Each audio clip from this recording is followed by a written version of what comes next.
The topic for today's talk is Muslim's choice, dawah or destruction.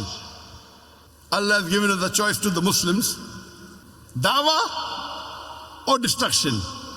Do dawah or you will be doomed.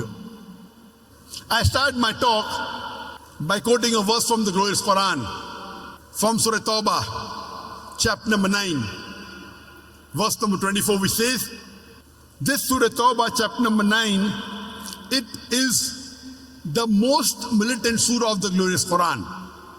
Why do I say it is the most militant surah of the glorious Quran? Because it is the only surah out of the 114 surahs in the Quran which does not start with the beautiful formula, Bismillahir Rahmanir Rahim, in the name of Allah, most gracious, most merciful. Otherwise, every surah of the glorious Quran, Surah Ikhlas, Bismillahir Rahmanir Rahim, Qul Huwallahu Ahad. Surah Falaq, Bismillahir Rahmanir Rahim, Qul A'udhu Birabbil Falaq. Surah Nas, Bismillahir Rahmanir Rahim, Qul A'udhu Birabbin Nas.